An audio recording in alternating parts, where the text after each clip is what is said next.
My name is Zhaoxing Liu from Johns Hopkins University. Today, my topic is about UnniMon, software-defined monitoring with Universal Sketch. It's a joint work with Anthony Smensis and Vladimir from CMU, and Greg Weisinger, Vladimir Braverman from GHU. Let's start with network management. Network management today has several components interested in different aspects of the traffic structures. Several applications for anomaly detection, worm detection, accounting, and so on. What this means in practice is that all these applications, we need high fidelity estimate on the traffic metrics or traffic statistics. For example, for accounting, we may need to check heavy hitters. For anomaly detection, we may need to check traffic changes or estimate entropies. For worm detection, we may need to identify superspreader or DDoS. So these are some typical measurement questions we can ask. So for example, who is sending a lot more traffic than 10 minutes ago? It's about traffic changes. And who is sending a lot of traffic from some source? It's a heavy hitter problem. And also, are you being DDoSed right now? So let's look at the DDoS. So it's a very popular attacking method right now happening in the internet. So what if we can quickly measure the number of distinct flows in the traffic? We can quickly identify if a server is under DDoS or not. So the problem is how we can do measurement, how we can do this monitoring. So the de facto standard right now is called NetFlow, which is based on package sampling. The high-level idea of packet sampling is quite simple. Just with some probability, we sample packets from the string. So here is a simulation showing how packet sampling works. So when packet comes, we flip a coin for each packet to decide whether or not to store this packet. And once it's stored, we can aggregate it into some flow reports. So what we want is just these flow reports, and we can play with it. It can support a wide range of functions like FSD, entropy, or heavy hitters, and so on. So it's a generic method. But the problem is, it's not always good for some fine grained analysis. And a lot of literatures have focused on the limitation of packet sampling. Sometimes if you really want to become good fine grained, you need to store everything maybe, or you store most of the traffic, which is not good. Then the traffic, to address the problem of packet sampling, and then the research change becomes application-specific approach. The high-level idea is this kind of approach means one sophisticated algorithm solve one task. So when packet arrives, you do some application-level packet processing. So it means every application do its own packet processing and create its own data structure based on it, and then accurately estimate the metric that application wants for like heavy hitter, entropy, and so on. And there are a lot of streaming algorithm has been developed right now for this kind of tasks. And they are very good both in the algorithmic guarantees and the practical performances. But you may find that there's something amiss in this architecture. First of all, it needs per metric implementation. So it means for each application, you need implement one algorithm, which is quite expensive. And second, the network vendors, operators, they need to commit a set of applications they want to run beforehand. So if more applications appear, it's hard to scalable in the long term. So, and I want to mention that there's a recent work called OpenSketch.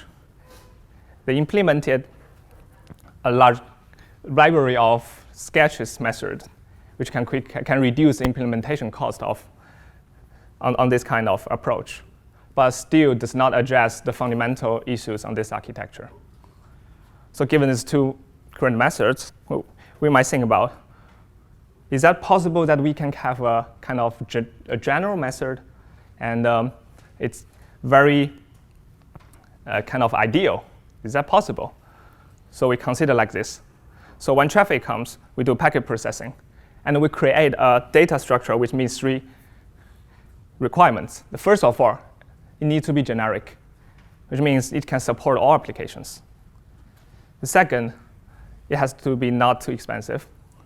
And third, it can accurately provide results for fine-grained analysis. And then the control plane gets this data structure and can calculate a wide range of applications, whatever applications they want.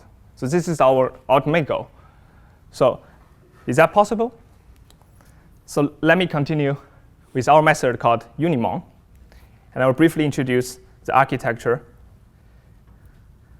of UnniMon. So you can see the structure of UnniMon is quite simple as it's quite similar as the approach we were proposed just now. So the procedure can be like this. The controller computes some manifest or some configurations and deploy to the switches. And switches run a universal algorithm to build some universal data structure. And then, based on this data structure, the controller can estimate a wide range of metrics. There are two big features I want to mention. The first of all is late binding, which for applications. You can see the data plane here is general purpose. You don't need to worry about how we what kind of application to run, or should I put this application together.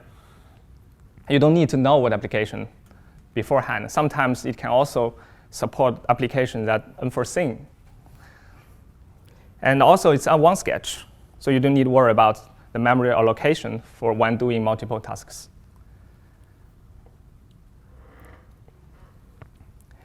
So here's the UnivMon architecture. Now, I will carefully focus on the UnivMon algorithm, how we build this universal algorithm, and how we apply to monitoring system. Before jumping into the algorithmic details, I want to mention the theory behind this is called theory of universal streaming. So I can briefly introduce what is universal streaming theory. So let's consider a string, a sequence of integers. So we can consider all the network traffic. We can abstract the network traffic as a sequence of integers, and with less m and n unique items. So we define a frequency vector over the string, which is fi to fn. So fi is the frequency of item I, which is 4 here. And f2 is the frequency of item 2, which is 1 here, and so on. And then you define a frequency vector. And when we define a function that we want to compute, is called gsum, which is the function defined over a frequency vector.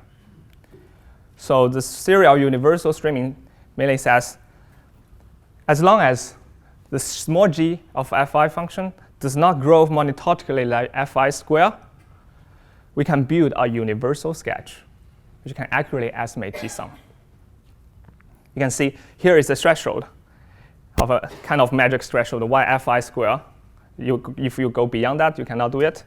I will explain in the next slide. But this range is actually a very large class of functions. And surprisingly, we see many network applications actually within this range. I will give 2 examples here. For example, when we consider small g function, small g of x equal to x to the power of 0, the gsum actually is the number of distinct items in the string, so which can be used to detect superspreaders or DDoS. And when the g of x is equal to x log x, the gsum actually is the entropy norm. So we can use it to calculate entropy.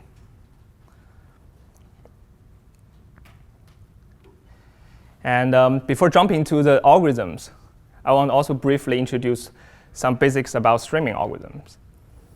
So still the same string. So with less m and n unique items. One of the fundamental problems in streaming model is called case frequency moments, which is defined here. K can be any constant, but in some special cases we can consider. When k is equal to 0, is actually the number of distinct items. When k is equal to 1, f1 is the size of the string, the length of the string. When f2, k is equal to f2 is actually the genius index of homogeneity, which is kind of useful in database research. And then there's a special case you call when k larger than 2. The space lower bound has been proven as k to the power of 1 minus 2 over k. This actually explains why we cannot go further beyond the fi square. Because if k is larger than 2, you cannot do in logarithmic memory. Only you can do is polynomial, which is not good. We don't want to do this. But luckily, for current applications, the case of k larger than 2 is not interesting. I didn't see any applications. And then there's another fundamental problem called heavy hitters, which is kind of equivalent to the frequency moments. We can generally define as a g heavy hitter I as any g function over the frequency of I larger than some constant, let's say maybe 1/2, times the g sum. It means, for example, g sum can be L1 norm, and then the item I is the L1 heavy hitter. I want to emphasize that count mean sketch is a very famous and popular sketch right now. Oh, sorry, it's from Komodo and Krishnan in 2004. It's a very popular L1 heavy hitter algorithm to find. Actually, L1 heavy hitter is the normal heavy hitter we consider in the network traffics. Now, let's continue with the algorithm details about how we build universal sketch. So this is still the same string. And let's play with it. Let's need to generate log n substrings from this origin string in parallel. How we can generate it? We actually use log n pairwise independent 0-1 hash functions. And from the original string, we apply the first hash function. And then approximately half the size of string has been preserved. You can see the hash value of 1, 5, 2 are 1. That's why it's preserved. Others we dropped. So down to the lower level, we still apply another hash function. And then we can create another substring. So all this has been done in parallel, but it can be viewed like this. So from this kind of hierarchical architecture. So why we need to do this kind of hierarchical structure here? I can give you some high-level ideas why we do this. Maybe not that formal, but I hope you can get some ideas on why we do this. So from the original string, if we run some heavy hitter algorithms, we can find some heavy hitters for these original strings.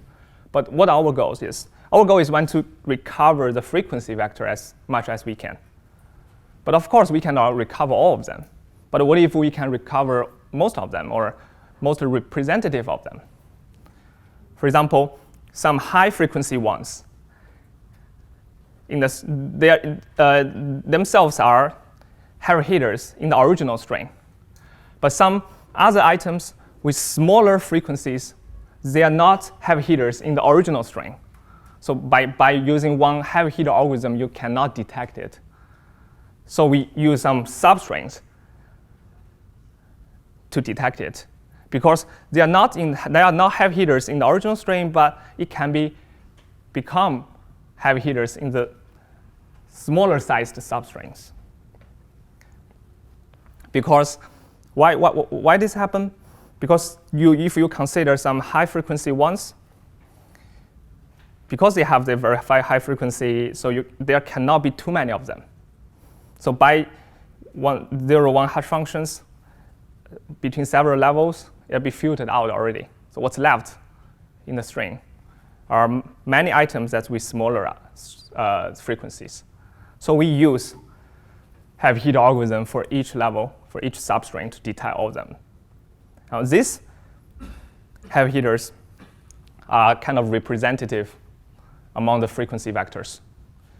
And we use a L2 heavy hitter algorithm called count sketch algorithm, which is quite similar structure as count min sketch and the counting bloom filter.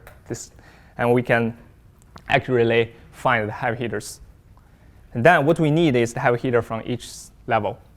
And this data can be used to do offline computations on the controller to get the GSUM value we want.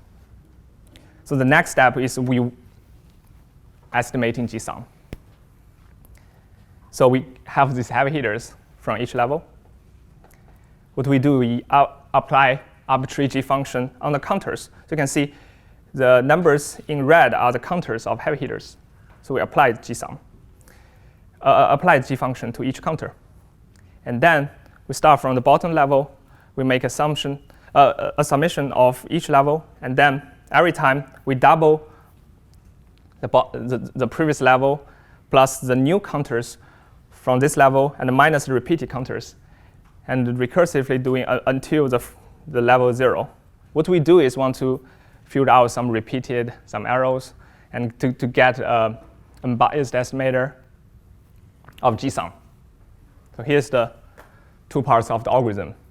One part running online, the other part running offline in the controller. So I mean, still, it looks like a bit complicated algorithm, but I want to also use another way to explain it. Let's have this frequency histogram, which is like another representation of the frequency vector, and let's order the items in the frequency vector by its frequency, and we group them. So we start once with the one with highest frequency, and we make another group with like 2 of items inside this group, and then we have log n groups.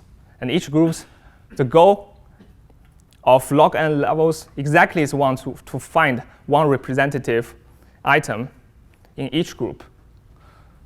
And we can say in each group, it's not the items with frequencies are very similar, and we can estimate it. If we count one of them, then times the number of items in this group, we can approximately get the final GSUM we want. So here's the high-level story, what is going on here. So we detect these items which contribute most to GSUM. So if you are more interested in some more details, we can talk offline, and please stop me if you have any questions. And then let's put it together, 2 parts, the offline part and online part.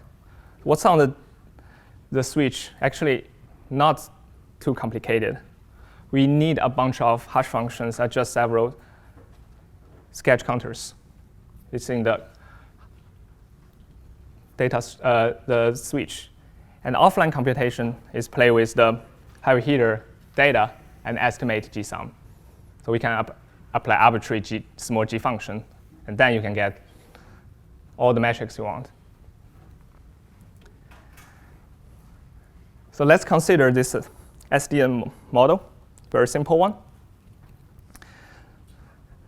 This is a traditional method I mentioned several slides before. How it works virtually, saying if I want to monitor multiple applications, each switch, for example, we get flow reports and report to the controller. The controller say, oh, OK, I get it. So I can do whatever I want in general, but just sometimes not good for fine-grained analysis. But the model itself is very good. We want that simplicity. And then, let's say, the application-specific approach. So you need to ask what kind of application you want beforehand. Say, I want heavy hitter, I want DDoS, I want entropy, and so on. So then I need to deploy algorithm into the switches. Like I may need a count min sketch for heavy hitter. I need additional bitmap for DDoS detection. I also may need some k-array sketch for change detections. What if I want more? Say, oh, I need to implement a new algorithm and deploy it. And our algorithm, our system called UnniMon, this works very similar as packet sampling. So the only difference is that we run universal sketch algorithm on this switch. And this sketch can provide can provide a very accurate result for a large class of functions, as I mentioned. So here's the entire story. Now let's continue with some evaluation results. Some key evaluation questions you may ask. The first, the feasibility of hardware deployment. Is really feasible to run on a hardware switch? So what we have done right now is we're trying to optimize the data structure. We remove some very expensive like heaps and kind of data structure inside the heavy hitter algorithms and move them to the controller. And then we implement our algorithm in P4. But we still did not have the chance to run directly in a hardware switch running P4. Maybe we don't have the switches from Barefoot network, but right now maybe we have, so we are porting P4 to the real hardware. And then how about the UnivMon's accuracies? Can it comparable to the up-to-date sketch algorithms? Can it provide very accurate results? And the question you may ask, how about the stability of UnivMon? This is only good for some specific distribution? Can it provide stable results for different traces? Then we do comparison with OpenSketch. So for a single router case, we fix 600 kilobytes. And for these three applications, you can see with only 600 kilobytes, the error gap between UnivMon and OpenSketch are quite very small, they're quite comparable. And please know that we assign 600 kilobytes for UnivMon, but we assign 600 kilobytes for each application of the OpenSketch, which kind of unfair, but we do this way. And then how about stability? And we run UnivMon for 8 different traces. And you can see the error gap between OpenSketch and the UnivMon are quite small. So at most, the abstract value of the error at most 2.5%, which is quite comparable and stable. And then let's play with the multitest version. So also let's fix 600 kilobytes. Start with only one application running on application set 1. We only run a heavy hitter. And then the positive error gap means OpenSketch does better. The negative error rate gap means that UnivMon does better. So when you increase the number of applications, the memory assigned for each task in OpenSketch has been reduced. So it makes UnivMon even better when doing multiple tasks. And also, we also provide a network-wide solution. And we can provide one big switch abstraction from that. This is just a simple figure showing, compared with other naive solutions, we don't do overcounting, we don't waste up too many memories while providing one big switch abstraction. So let me conclude. The traditional packet sampling-based approach has limitations for fine-grained analysis. And the current approaches, the current customer sketches, they need to know applications beforehand, and they have very high implementation cost. And when doing multiple tasks, they are more expensive. And we proposed a UnivMon system. It's an efficient and general sketching-based approach with late binding applications. And we have future directions. So right now, all implementation and evaluation based on one feature. So a direct extension is how we can handle multi-dimension data. Maybe a naive solution is that we create a sketch for each feature, for each dimension. But maybe we have a better way to do this.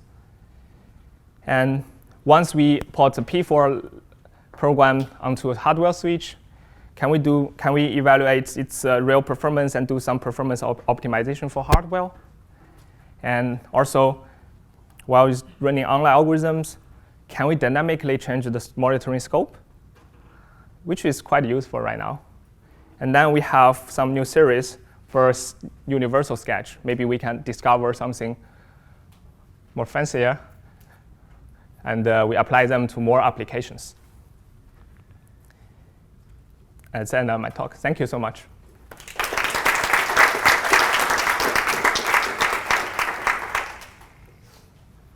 Time for a couple of questions. So the GSUM is one statistic of the input trace, right? So it's basically one number that corresponds to all the packets or all the items that you see in the stream. But can you walk us through how you would do something like a heavy hitter where you want those items which exceed a threshold on the total? Like, can you just walk us through that? Walk through what? Through the heavy. So if you want to find the top K heavy hitters or use the threshold to find the heavy hitters. Oh, to find heavy hitter.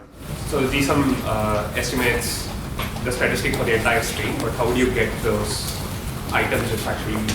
Yeah, so it's already a proven method. It's very useful, like count mean sketch. It's also the simple idea is I use hash functions to hash each atom and put some location and to estimate it. And what count mean means that you do it multiple times. You choose the minimized value, and in this way you can do it. So they're all proven method. There's nothing new on the heavy hitter algorithm. So what we are using is count mean sketch. Is not count mean count sketch. It's also L2 heavy hitters, and they have similar techniques, but they don't have the same technical guarantees. So I think the question is, for example, how do you use the GSUM to get the top 10 people or the people who have sent more than 100 kilobytes? So how do you express that as a G function, or do you get that for free? So it actually goes the other way. So we have a len box for heavy hitters and use it to approximate GSUM. I don't know if that answers your question. I think it's more like it's intrinsically computing heavy hitters and then using that to compute the GSUM. It's going the other way around. I think that's what. Yeah. So would you estimate the heavy hitters from each of those constituents? Yeah. Correct. Okay. Yes. That's what the ones. No, I said hi to him. but I think the in the open problem is a statement that says, if you were to use the same thing to calculate for each source IP address, give me the top heavy hitters, or for each source IP address, give me the entropy of the distribution or something like that, then this wouldn't work immediately. That was one of the open problems, correct? Right. So if you take a more general query language approach that says I can write an arbitrary query on the traffic that says, for each source IP address, give me the entropy of the distribution of the destination, then this method would not work, because that would be under what you call multidimensional. That's true. Yeah. And hopefully we could use some of your work, right? Remember you. Everybody else. Yeah. There's the database approach. I mean, the part that's already interesting to me is that from a database approach is that we don't think about asking any particular query. We think about asking an arbitrary query. And then you ask, how do you optimize the system for that? And that approach still seems to be not something that's very natural in the networking community. If I were to write an arbitrary SQL query on the IP traffic data, how would you build a system to answer that query? Obviously, there are queries for which you won't get a good approximation, but then how would you approach it? That would be for me a sort of universal system, if any. But that may be something that's worth having as a discussion later. Sure. Yeah, sure.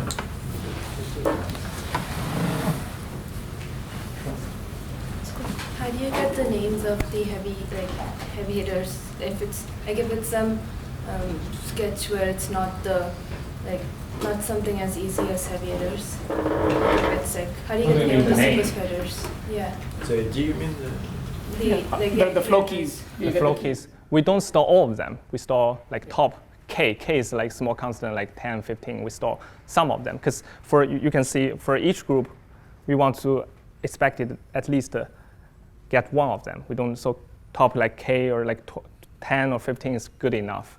So we don't store all of them. We store several. Does it depend on the application, like which ones you store, or is it like you store some for the entire GSUM sketch? Yes. And you can get. Yeah. Right. Yeah, the report from the switch is like a key value set, and then you can compute the functions in the control plane. So the GSUM is actually computed in the control plane, not in the data plane. So the data plane reports the key value pairs, Right. and then you can do whatever you want with it in the control plane. I think that's sort of what he was talking about. I think universal sketch is very efficient to compute aggregated statistics of data streams. But sometimes in network monitoring, we are more interested in some specific items in data streams. For example, in heavy hitter detection, we are wondering which flows are real heavy hitters. So I think that's the reason why previous sketch algorithms design very specific data structure to encode this item information in their sketch. So I'm wondering whether your approach can support such functionality to identify such specific items in data streams. You mean one specific heavy hitter that which meets the threshold? Is what you're asking? I mean, sometimes we are interested in specific items in data streams. Yeah. So that's the reason why previous sketch algorithms are so specific. But I don't know whether universal sketch can support to identify such specific items in. Yeah, so the general answer is yes. What we probably was not clear from the presentation is that to some extent our solution treats both these problems as the same problem, and we solve them simultaneously. So we report heavy hitters, and using heavy hitters, we also can solve the GSUM. Okay, and these heavy hitters are not heavy for, to some extent, they are universal heavy hitters. So they are heavy not just for one function, but for many functions. Is that was your question? So is a question something like sometimes you want to look at a particular source IP or a particular destination IP, and you want to zoom in on that? Right. I don't think, okay, my understanding of sketches might be wrong. So even like actual sketches don't do that. I mean, even though sketches only give you aggregate statistics. So you mentioned something about like dynamic resolution or dynamic zooming. That's an open problem. Like Right. how do you zoom in on a particular customer or a particular IP prefix or something? That is something universal monitoring does not currently do. Actually, I don't know of like current sketches that do that either. But I'm curious if Because this goes back to the question that universal. no, this really goes back to the question that what people want to do is to ask queries on the traffic. Correct. And the query could be an SQL query, which Yeah. is what we did with Gigascope.